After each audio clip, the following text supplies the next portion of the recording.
Hello everyone, I am Dr. Sheba Joseph, Professor at the Department of Social Work, Bhopal School of Social Sciences.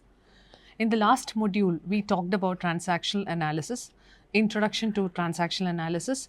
What are the three ego states that are proposed by Eric Berne in transactional analysis? It's PAC, parent, adult and child ego state.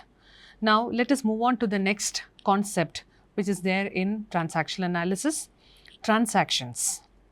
Let us see what is transaction. Any indication, speech, gestures or other non-verbal cues that acknowledge the presence of another person is called a transactional stimulus. All transactions are initiated via the use of transactional stimulus. When two individuals encounter each other and the receiver reacts in a manner related to the transactional analysis, that individual has performed a transactional response. So, there is a stimulus and there is a response. The key to successful person-to-person communication generally lies in identifying which ego state in the speaker is initiated the transactional stimulus and which ego state in the receiver provided the transactional response. It is part of the segment which we covered in the last module, ego state.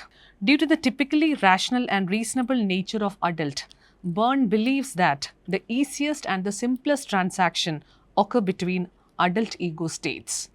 If the adult ego state in the speaker communicates with the adult ego state in the receiver, then the transaction would be fine. But these transactions can occur between any of the three ego states, that is parent, adult and the child ego states. Now let us explore what are the different types of transaction. Based on the ego states involved in the interaction, there are three types of transactions. The first one is complementary transaction, second is crossed transaction and the third one is ulterior transactions. Now let us discuss about the first one, that is complementary transaction. These transactions are also known as parallel transactions. This occurs when the ego state of the giver of information. These transactions are also called parallel transactions, which occurs when the ego states of both the giver of the information and the recipient are in alignment. That means both of them are on the same page, same ego state. In these interactions, you will tend to find a very smoother and more harmonious communication. In a complementary transaction, the transaction response from the receiver is directed to the sending ego state in the speaker. For example, if the adult in a speaker sends a transactional stimulus to a child in the receiver, then the transaction will be complementary if the child in the receiver then sends the transactional response to the adult in the speaker. So, according to Berne, communication will continue if the transactions remain complementary. So, let us explore few examples of complementary transaction. If we take the workplace context requires complementary transaction. This involves one person initiating a conversation in one of the three ego states, such as a parent to child and the respondent sending a reply back to the sender, child to adult. For example, a superior communicates in a parent to child ego when he reprimands an employee for being late. If the employee responds by apologizing and saying that it won't happen again, the employee is in the child to parent ego state. The result is a complementary transaction. There will not be any problem. Also, if we consider two co-workers evaluating a field project, if one person sends an adult to adult message like this, let us figure out what went wrong. A complementary adult to adult response from the other would be, yes, let's get to work and find out what happened. So, that makes the transaction or the interaction complementary. There is no issue. Successful interaction will happen if we follow this complementary transaction, be it in our daily life, be it in the workplace, or if you take the example of any other context. Now, we'll move on to the second transaction, that is the crossed transaction.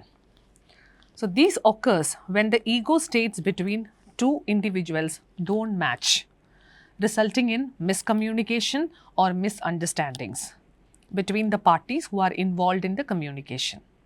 An example include someone communicating from the adult ego state to someone who responds from a critical parent state. So for that, you have to refer the previous module to find out what is critical parent state. This mismatch can make it difficult to come to a place of agreement or understanding. So that leads to obviously misunderstanding or miscommunication. A cross transaction occurs when an ego state that did not receive the transactional stimulus sends a transactional response. So it may lead to breakdowns in communication, as I mentioned just a while ago, which may sometimes followed by a conflict also. For example, the adult in an individual may send a transactional stimulus to the adult in another individual asking, "Have you seen my coat?" But the child in the second individual may instead send a transactional response to the parent in the first individual, replying that, "You always blame me for everything." That may create a spark and that may lead to a conflict also. That is why, as far as possible, if you try to analyze the ego state of the other person, to a great extent, conflict can be avoided, misunderstandings will not be there, miscommunication will not be there. Now let us analyze in the context of a workplace environment. Cross transaction can take place between a supervisor and employees or between employees themselves. When cross transaction occur, a break in the communication likely results unless one person shift his response to a complementary ego state. This may happen when the receiver forms the wrong impression about the sender's message or responds in an ego state differently than what you might expect. For example, a manager in the adult to adult state might rationally ask an employee about a mistake in the report the employee composed. A cross transaction occurs if the employee responds using the child to parent ego state and complains, "Why are you always criticizing me?" Instead of saying that, if the employee is trying to convert that to a complementary transaction, "So could you please help me to find out what are the mistakes?" or "I am sorry, I will try to give my best next time." So that may lead to a complementary transaction. It will not create any conflict or misunderstanding or miscommunication, or it may not create a demotivational aspect on the employee. But here in cross transaction, if the employee is responding like this, like, "Why are you always criticizing me?" that is a cross transaction. Now let us move on to the third type of transaction, that is ulterior transactions. In ulterior transactions, the spoken social message is cover up of the real psychological message which is hiding beneath. Both messages are conveyed at the same time. And this kind of transaction requires a lot of energy and it would be emotionally draining also. There are two types of kits in ulterior transaction. One is angular transaction, which involves all the three ego state, and duplex transaction involve 4 ego states, which are the subsets of 3 different ego states. So in both angular and duplex transaction, the social message is typically adult to adult. The psychological message is parent to child to parent, or child to child. Now let us take an example how ulterior transactions happens in the daily life. We take a social message, that is overt spoken words, an interaction between a customer and a salesperson. The salesperson says that this is the top of the range model. The customer responded to that, "I'll take a look at it, please." The psychological covert message is the salesman wanted to say that, "I'm not sure you can afford this or not." Because when the person is saying this is the top of the range model, it may carry a psychological covert message like, "I'm not sure you can afford this or not. I am as good as anyone else." The customer may respond that, "How dare you? I'll show you I am as good as anyone else."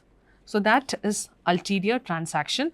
There is a social message and a psychological message, which is a covert message. Now let us move on to the next concept which is introduced or which is seen in transactional analysis, that is life positions.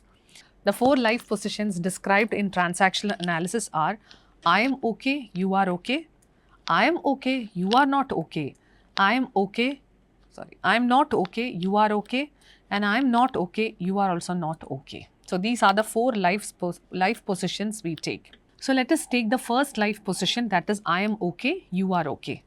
This life position is considered to be optimal, a very healthy position, and is generally game free. There is no hidden agenda, nothing. It is perfectly fine on the side of both the parties.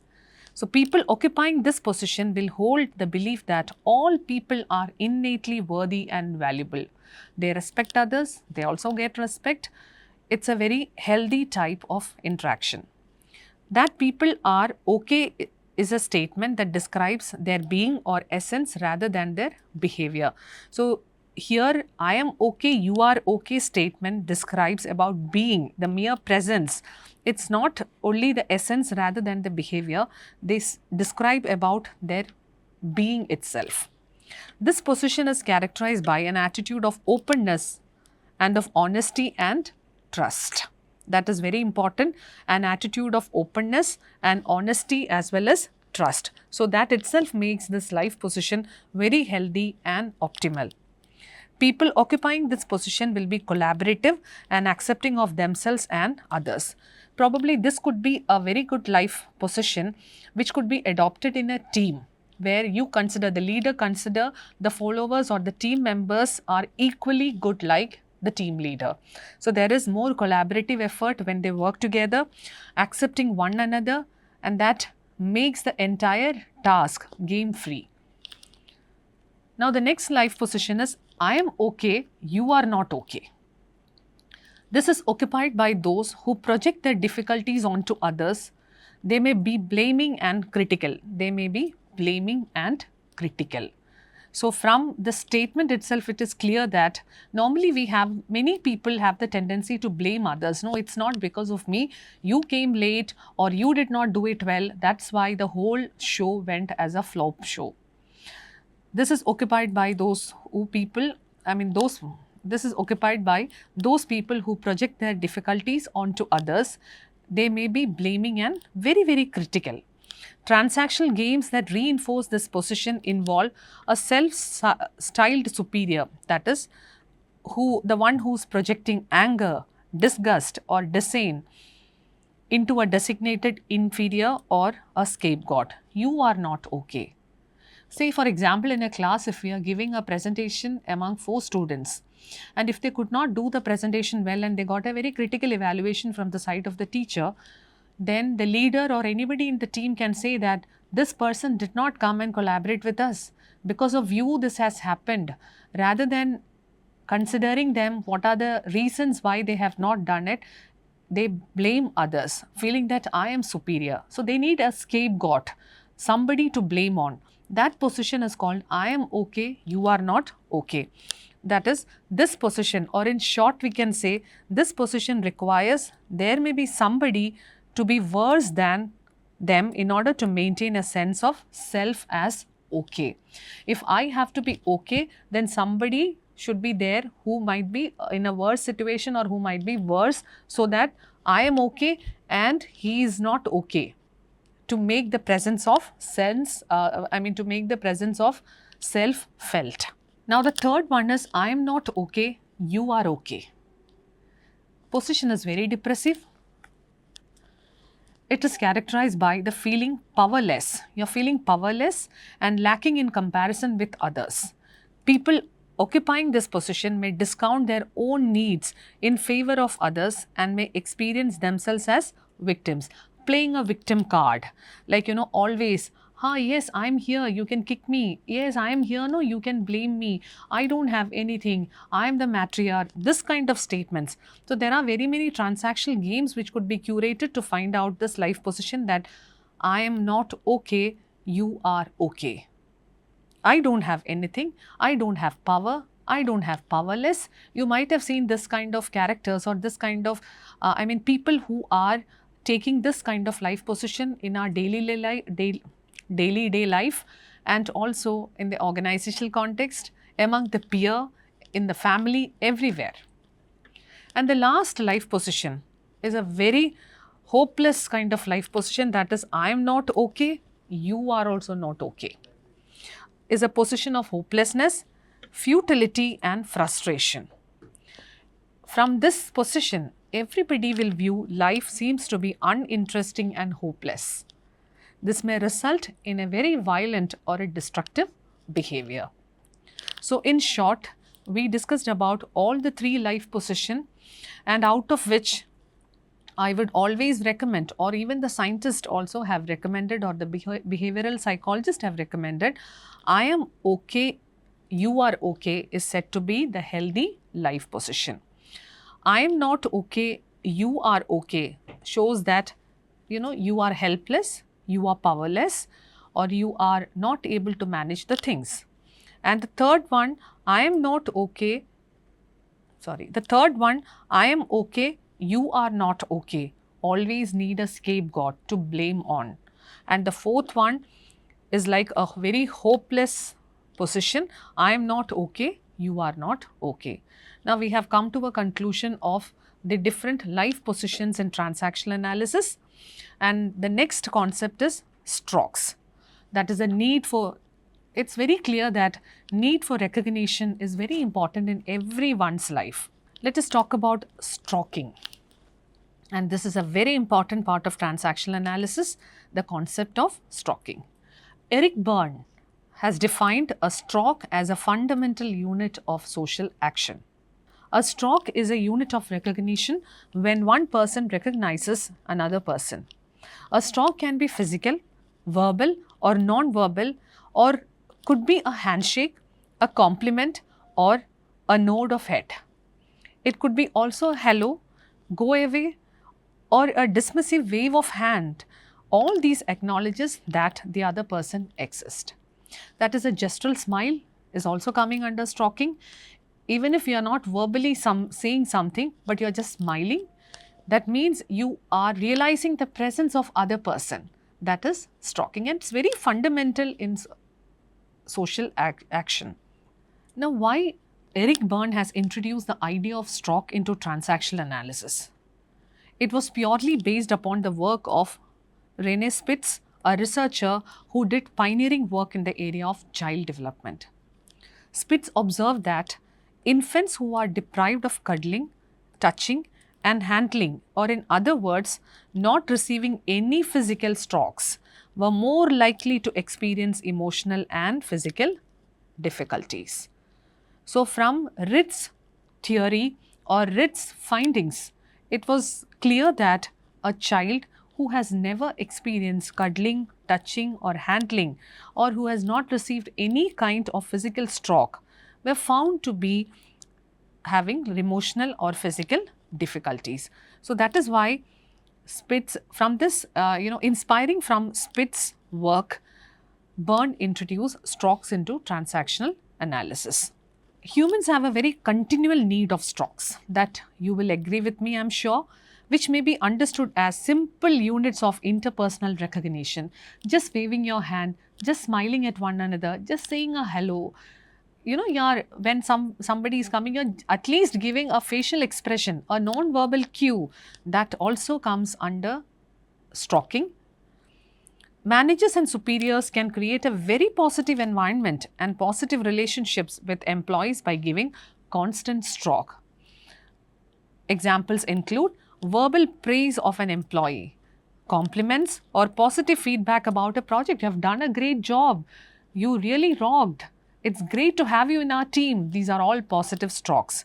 It can be physical, such as a handshake or a pat on the back. Yes. Negative work attitudes may ensue if employees experience negative strokes, such as always criticizing, constant criticism, no acknowledgement for the work that they have done, no appreciation from an overbearing boss. This can lead to a very negative environment. As I mentioned earlier, strokes may be positive or negative. Berne theorized that it is better to receive negative stroke than no stroke at all.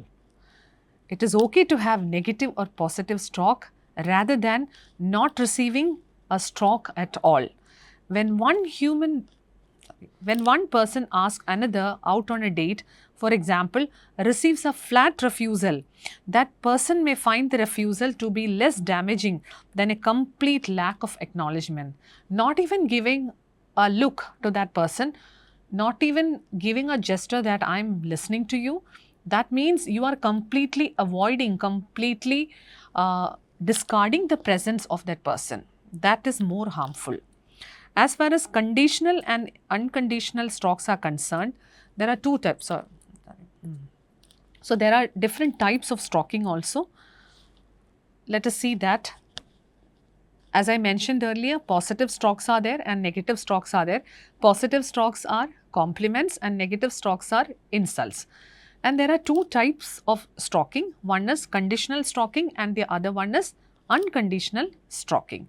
So when it comes to the unconditional stalking, positive stalks could be, I love you, I like you, you're wonderful. What you are being, I love you, I like you, you're wonderful, without any conditions attached. When it comes to negative stalking, unconditional means even if you're good or bad, I hate you, I don't like you, you are an idiot. So these are negative stalks which comes under the unconditional type of stalks. Then conditional stalks. I like when you smile. So there is a condition attached. When you smile, I like you. I like your coat. No one is, the person is not saying, I like you and your coat. I like your coat. So there is a condition. Coat, I like your coat. You look pretty, maybe in this dress. Well done on taking the exam. It's not well done on taking, in the whole life, well done on taking the exam. You have done a great job, a particular task. So you have done that task very well. There is a condition attached. When it comes to this conditional stalking, the negative stalk can be, I don't like when you are sarcastic. So when you are sarcastic, I don't like. Your clothes look grubby. Your clothes, condition, not every day, only that particular day when you wore that cloth, you look grubby. You are really stupid for getting fired. Your work is unacceptable. Your work is unacceptable. So there is a condition, that is work is unacceptable. Then the stalking can be further divided into verbal stalk, non-verbal stalk, physical and psychological stalk, internal stalk, that is stalk from self as in self-praise. Yes, Shiba, you have done a good job. And other ways of self-stimulation. Yes, I can do it. It's possible. Such kind of feelings, internal motivation comes from within, internal stalks. And external stalks, of course, we receive that from others. So this is a small diagrammatic representation of the type of stalks: positive conditional, positive unconditional, negative conditional and negative unconditional. So positive conditional means for doing things right, well done. Positive unconditional, I love you, no strings or conditions attached. Negative conditional, for doing wrong things, you look silly. Negative unconditional, negative attention for no apparent reason, I hate you. So this is just a diagrammatic representation. With that, I would like to conclude these two modules of transactional analysis. Just to summarize the whole module 1 and module 2 of transactional analysis. In the beginning, I introduced transactional analysis, an introductory part, explained about the concept of transactional analysis, followed by what are the three ego states which are mentioned by Eric Berne: parent, adult and the child ego state. The different types of parent ego state and the child ego state as well as the adult ego state were also discussed in the last module. Then we came to the different types of transaction, which is a very, very important concept in transactional analysis. Further that, we discussed about the 4 life positions and we came to stalking, which is again a very important concept in transactional analysis. And this is a very, very important subject which can help us to manage our daily life. It can help us to maintain very good relationship with others. We will be able to understand the ego state. Accordingly, we can change the responses. Likewise, there will not be miscommunication, misinteraction. Then there will be a good team game, or then there will be good teamwork, and you will also be happy, and the people with whom you are connected, they will also be happy. Thank you so much.